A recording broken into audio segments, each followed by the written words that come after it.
From a highly secure network of top secret locations, this is the Spurs Insider podcast. We're going to talk about the big French draft pick that the whole city, the whole country, the whole world is talking about.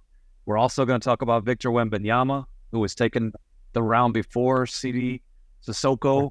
And that's the obvious joke there. I apologize. Had to be done. But I am Mike Finger. I'm your host. I'm joined by Express News beat writers Jeff McDonald and Tom Orsborn. It's almost like we are far from the only podcast in America, first podcast in the world to talk about Victor Wembanyama. Do we have anything new to say about this 7'3"? And we're settling on 7'3", right? Do we have anything to say about this guy who's just going to change everything? We're settling on 7'3". The Spurs for now are calling him 7'3.5" without shoes, which I always thought was funny because you don't play barefoot. Like, give me his height when he's wearing shoes on the court. That's what I want to know, right? So sure, he looks taller. Should Victor Wembanyama play barefoot? Maybe we can separate ourselves from the other Victor Wembanyama podcast by tackling that issue. Maybe he could play in clown shoes. Maybe he could. Tom, what struck you about the first couple of days of this new era? Well, you guys were around him in New York, so you got the first sense of this, but just how, articulate, mature, and to use a word that his high school principal told me, kind. He's just just seems like a really, really good kid, and that's no surprise. And it's kind of neat that we talked about the Spurs getting three generational big men in first David Robinson, Tim Duncan, and now Wemby, but the commonality is they're all three. They're not this. I don't know. They've been described as nerdy, and I think that's an accurate description. They seem to all be cut from the same cloth, although Tim was kind of a quiet warrior, so to speak. But it's just interesting, his personality. That's what I took away from. It's not the most important thing, but really all we've seen of him so far is him at press conferences since he was drafted. Yeah, and so he's been in command of all of those. I mean, it's not the most important thing in the world, but he does have a poise and a command of those situations that kind of belies, that he's only 19 years old, speaking not his native language. And the one at the AT&T Center was in the middle of the basketball arena. And yes, the stands weren't filled. There weren't 16,000 people there, but there were a lot of people there in a very big sort of environment and very big kind of setup there. Lots of pomp and circumstances. And he handled himself well in that situation. You liked a lot of his answers. I think he was very thoughtful. I think he was quotable. I think we saw glimpses of his sense of humor. Like, none of that is important, in terms of winning basketball games, but I think it'll be fun for us, and it'll be fun for San Antonio to get to know him more and more, I think. We can review the whole week going back to last Wednesday, the day before the NBA draft. I guess we can go to Tuesday, which is when Wemby flew into the Big Apple from his French League finals and was mommed at the airport. I mean, from the very beginning of him arriving in America, it was apparent that this is a different type of superstar than the Spurs have ever had before. They've never had. I wrote this last week. They've never had a celebrity before. A big guy that the whole country, the whole world talks about. Tim Duncan and David Robinson, those guys kind of were able to fly under the radar. That was their thing. Victor Wembanyama was not going to do that. And so you have him being mobbed at the airport. You have him riding the subway to throw out the first pitch at Yankee Stadium. Then when we get to talk to him Wednesday at the Westin Times Square, where they were doing the NBA was doing their pre-draft media availabilities. First of all, he has his own floor, which had never been done before. He has a huge ballroom on the fourth floor for his press conference, and then one floor below in the same size ballroom, there are 6 different little breakout areas for the other draft hopefuls to be doing their thing at the same time. So he's a different beast, a different animal.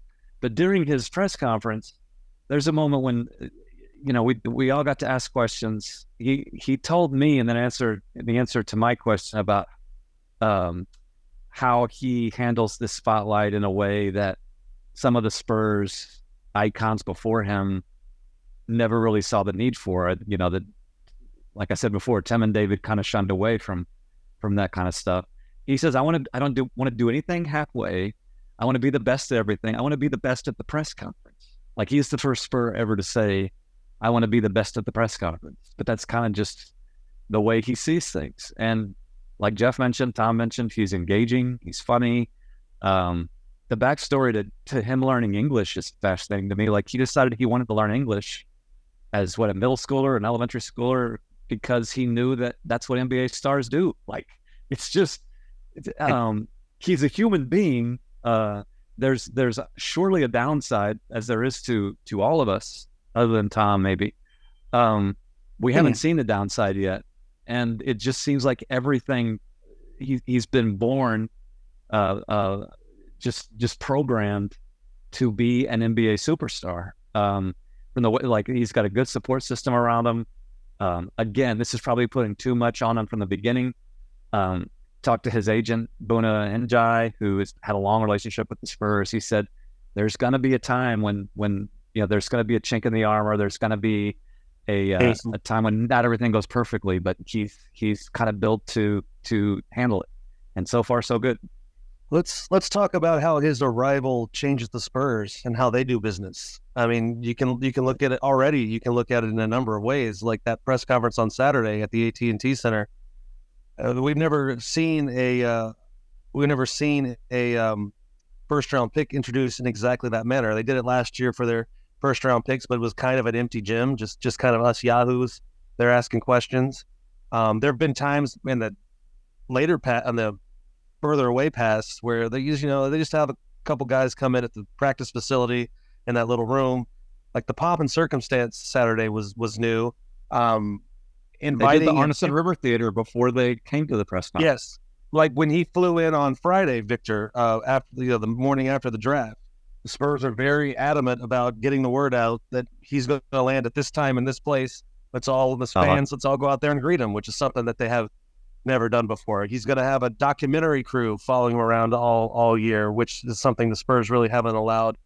We talked about it kind of quote unquote off camera a lot, but as of Thursday night, he became the most powerful human being in the Spurs organization, and that includes his head coach and team president, Greg Popovich. I think,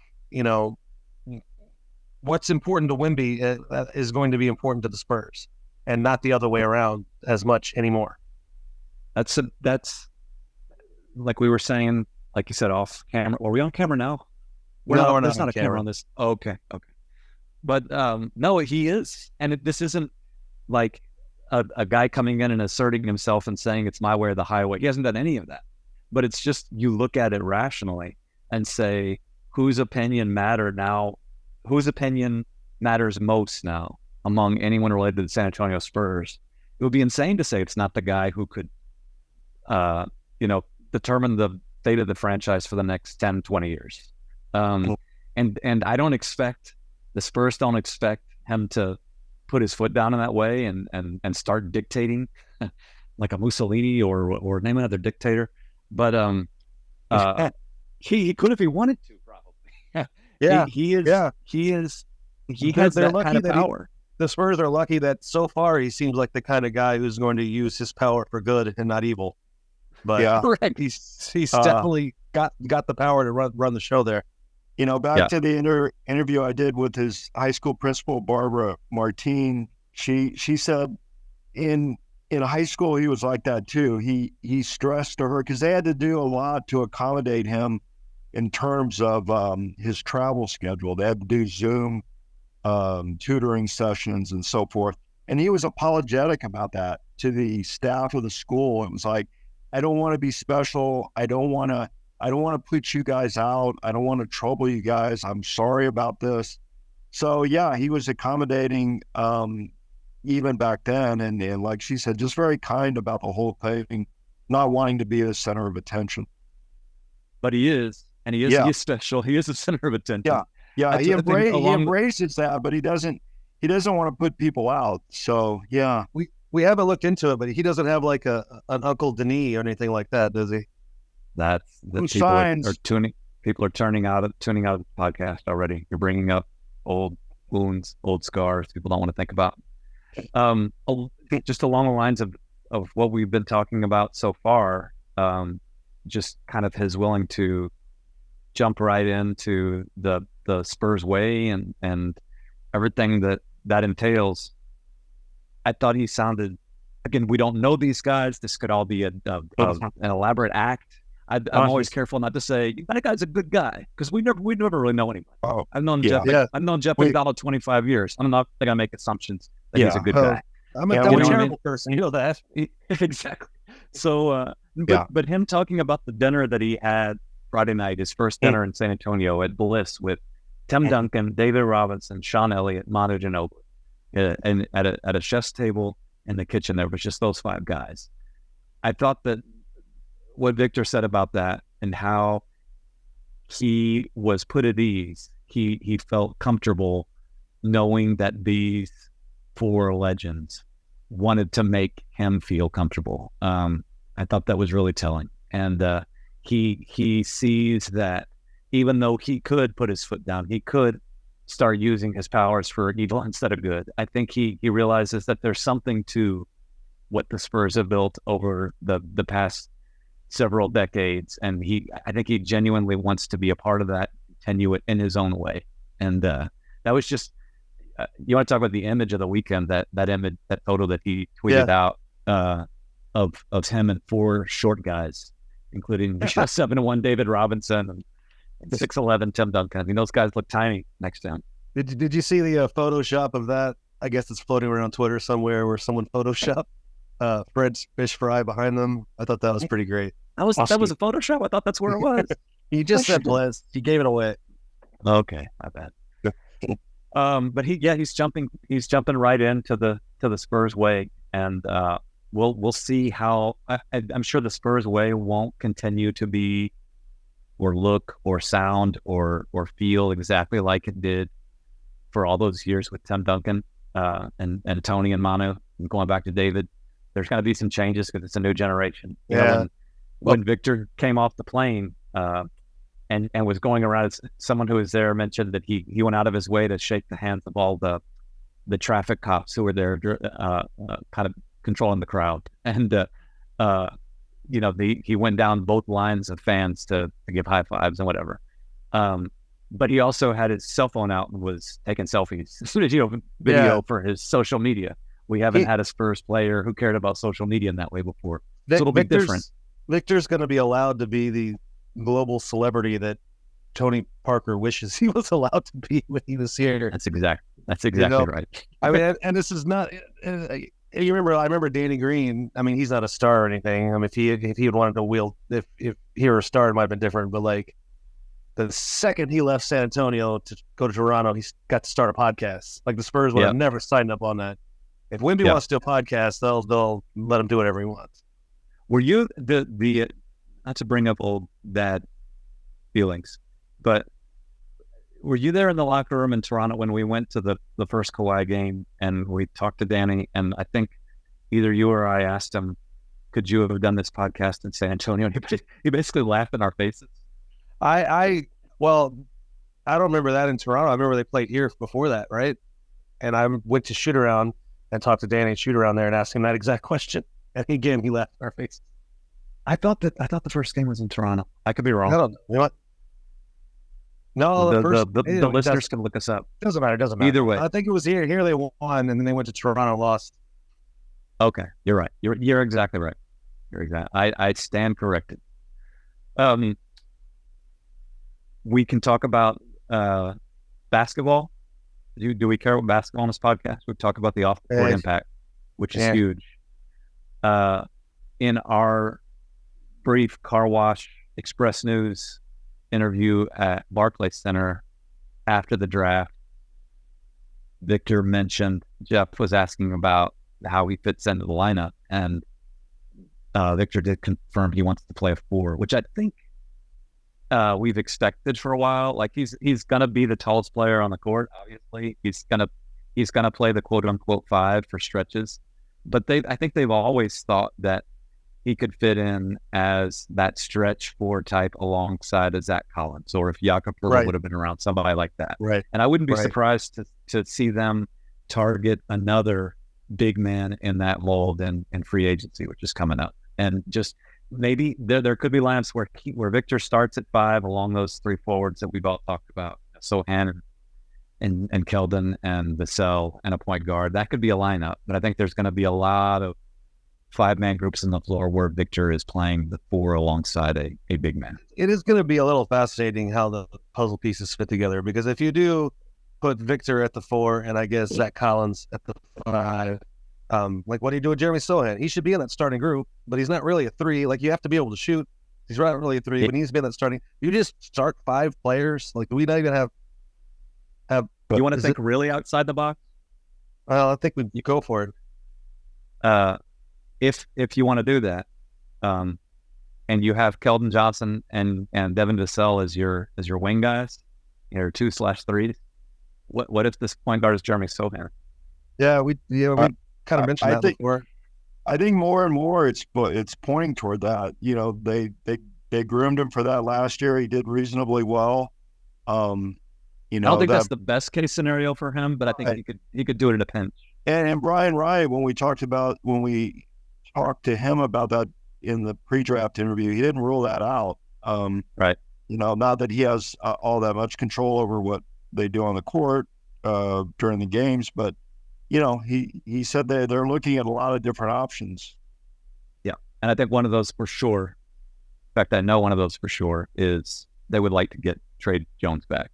He's going to be a restricted free agent, but he is, from the way the Spurs people have been talking all summer, they consider him part of the program. That's not, you know, they can't make any assumptions about what happens in restricted free agency. You know, someone could offer him the max, you know, that theoretically, I'm not sure they would pay him like a LeBron James max contract, but I think that they definitely want to have him around. And as we've talked about on the Spurs Insider many, many times, Trey Jones would be a fantastic backup point guard for a playoff, you know, championship contending team, and a fine one for a team in the Spurs position. Like that, I think if they enter next season with him as your starting point guard, you're pretty happy about that. I guess there's other options too. Brian Wright introduced a new phrase to describe Trey that I hadn't heard before. You guys may have, but described him as quiet glue. That was quiet glue. Yeah, kind of a neat praise to trot out there. I know we're just talking about. I'm wondering what loud glue is. Yeah. But go ahead, Jeff. Draymond Green. Draymond Green is loud glue. That's exactly right. I know we're talking about the starting lineup here, but you've also got Malachi Branham and Blake Wesley, who they're high on and could also give you point guard minutes in some kind of capacity as well. That's right. I mean, I think Branham will make a leap this year. I don't know if he's a 1 or a 2, but I think he'll make a leap this year. And I know they really liked Blake Wesley's athleticism, and just like he was the one guy last year who could get by the man in front of him. Now, after he did that, there wasn't, you know, he didn't convert shots at a very high rate, but there's a lot to like there if he can make a leap as well. So I think they've got some pieces on the bench at least that can help him out as well. I don't think there's this crying need to go.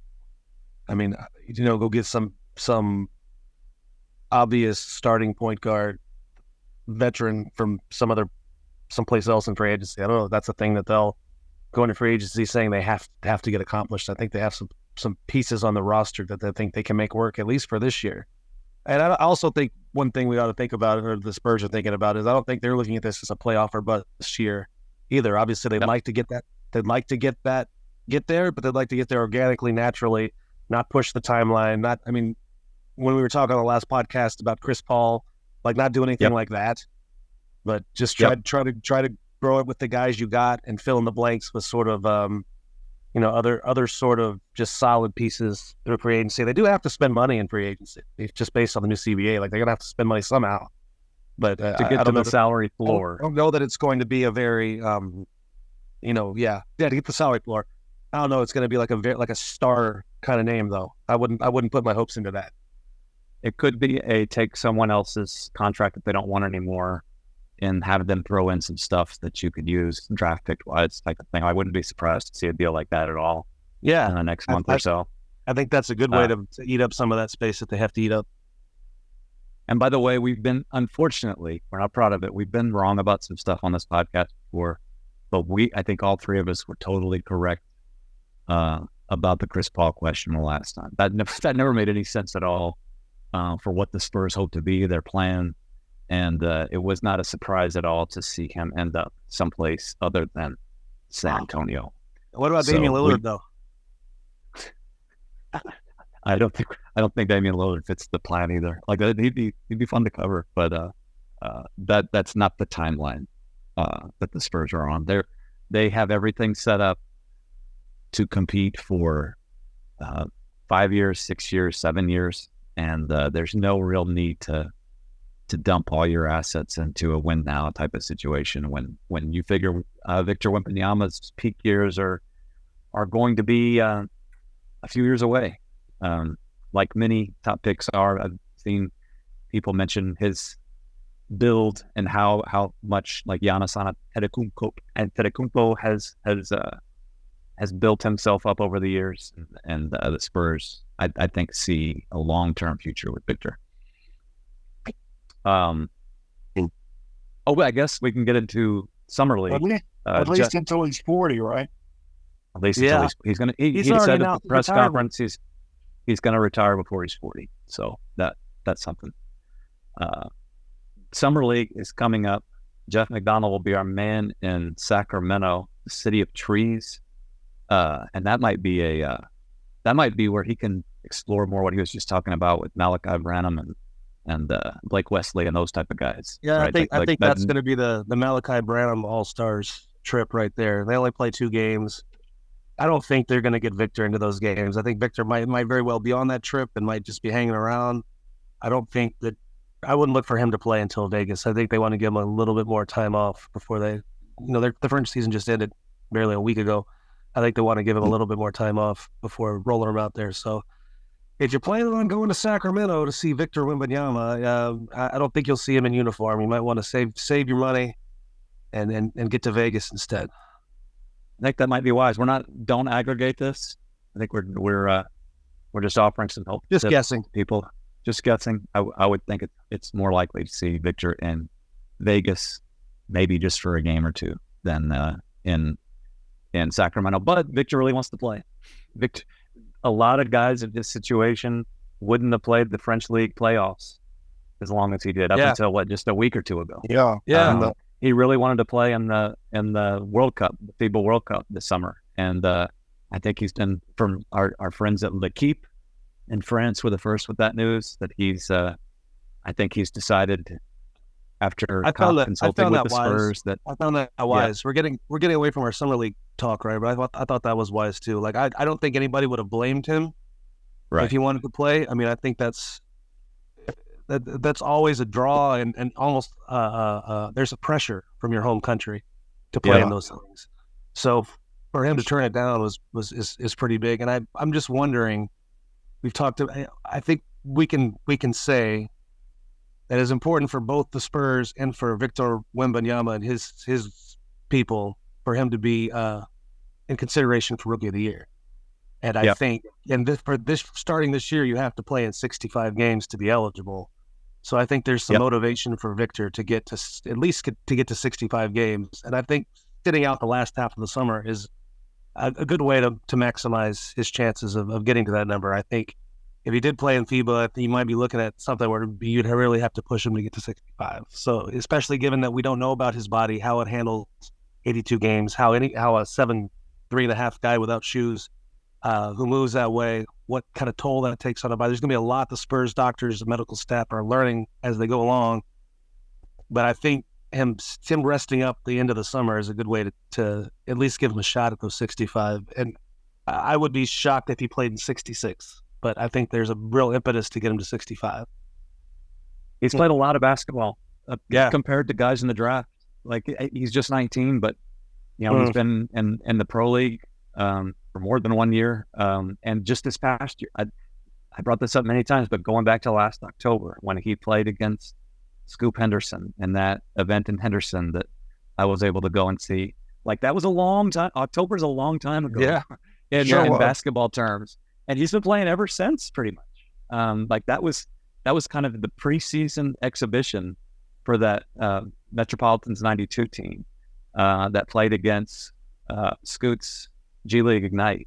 And several months ago, Scoot, who had played, who's a competitor too, and who's, I think, is going to be awesome in the NBA, wound up in Portland as Damian Lillard's heir apparent.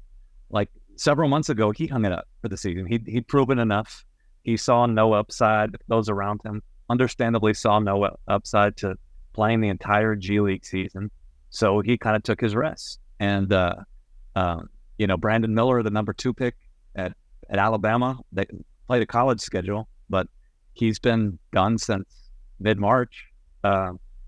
Meanwhile, the top pick has been playing a highly competitive, pressure-packed French League championship basketball for a while. And now he's going to probably play a couple of summer league games. As much as, like Jeff mentioned, there's this feeling of internal and external pressure to play for your national team. I think that's probably the right move for him to sit out that FIBA World Cup. I'm thinking ahead. We want to go back to summer league. When he finally does get into a summer league game, we're assuming in Vegas, that's going to be a spectacle that I would love to see.